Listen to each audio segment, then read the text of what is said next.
Hello mga kainang! Welcome na naman nga sa panibagong araw ng buhay ko. Nagising nga ako dahil sa sikat ng araw na tumatago sa may bintana. Alas 6 na nga sa mga oras na ito. Sa totoo lang talaga ako ay inaantok pa. Gawa nga ng itong si Lennox ay natulog kagabi ng alas 10 na at nagising naman ng bandang alas 2 o alas 3 ng madaling araw. Natawa nga niya ako sa pwesto niya dyan paggising ko. Nagising na nga din si Lennox pagbangon ko. Pag naramdaman na nga ni Lennox na wala na ako sa tabi niya, ay agad naman talagang nagigising ang pagkatao niya. Talaga naman kainaman. Dahil nga kita nyo naman na maganda ang gising ni Lennox, hinayaan ko na lang muna siya sa kama. Hinayaan ko na lang muna siya na magpagulong-gulong dun. Huy! At eto nga, lumabas na muna ako. Ang ganda nga ng panahon ngayon, hindi katulad kahapon na maulan at makulimlim. At ito nga sabi ko, i-check ko yung mulberry na tinanim ko kahapon. Pinungkal-bungkal ko nga lang yung lupa sa paligid niya para naman ay masigla siya. Aabutin pa siguro ng ilang weeks yan bago magkadahon. Sana nga hindi siya mamatay at mabuhay siya para naman ay may mulberry na dito sa bahay. At ayun na nga, pagkatapos ko siyang bungkal-bungkalin at diniligan ko na nga siya.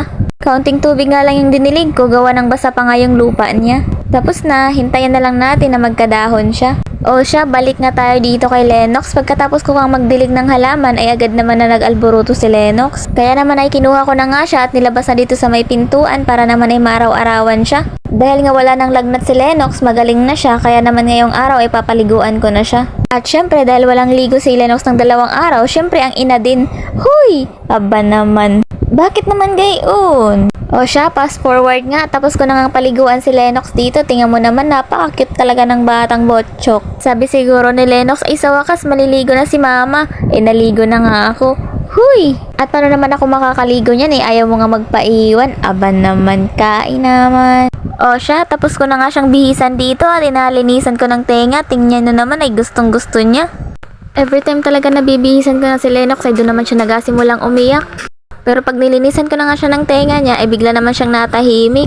Natutuwa nga niya ako every time na nililinisan ko yung tenga niya, gawa ng gustong gusto niya. May patulo laway pa nga ni.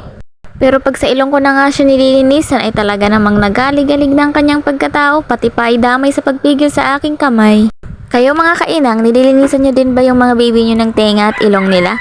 Every time na maliligo? O siya, tapos ko na nga nang linisan yung tenga at ilong ni Lennox at ayan na nga ang botchok natin, bis na, akala mo na may gagala. Yung suot nga niyang t-shirt ay parang kailan lang na maluwag pa yan sa kanya, ngayon parang sikip na talaga, parang suma na ng binalot. At dahil nga hindi pa naman agad yan matutulog at magaling-galing na naman sa higaan, kaya dito muna kami sa may labas ng pinto, nag-uupo muna kami dito.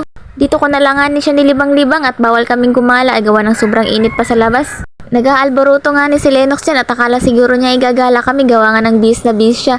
Huy, akala mo lang yun. At dahil nga nangalay na ako sa kakabuhat sa kanya, gawa nga yung nagali-galing ang kanyang pagkatao, sabi ko ihiga ko muna siya dito. At ayan nga, inalibang-libang ko siya.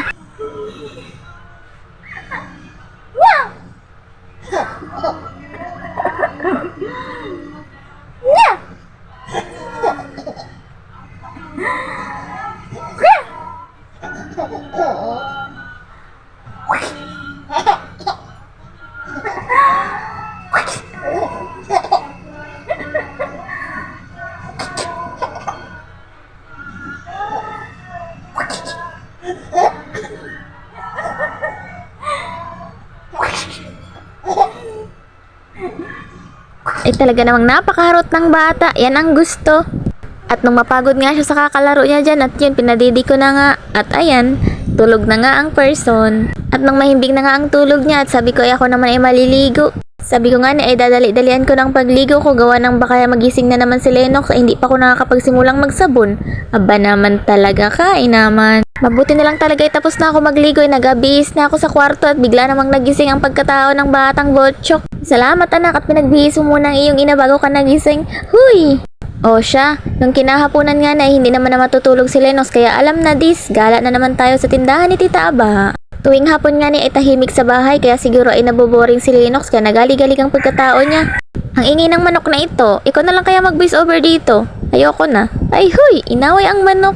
Ay kalma, kalma. O siya, balik nga tayo dito. Dito nga kami nagatambay ni Lennox kina Tita Aba, gawa nga si Lennox ang tagapagmana nito. Ay huy, hindi. Dahil nga tindahan nito kaya maraming tao at marami ding nakikita si Lennox na iba't ibang mga paninda kaya nalilibang ang kanyang pagkatao. Pag lumaki na nga ni si Lennox ay hindi na kami pwedeng magtambay dito at baka ubusin yung paninda ni Tita Aba. Ay huy! O siya, maya nga ninyan ay nagalig-galig na naman ang pagkatao niya kaya sabi ko iuwi na kami at inaantok na naman itong batang ito. 2 beses nga si Lennox matulog sa isang araw, sa umaga at sa hapon. O siya, dyan na muna kayo at papatuluin ko na si Lennox. Bye!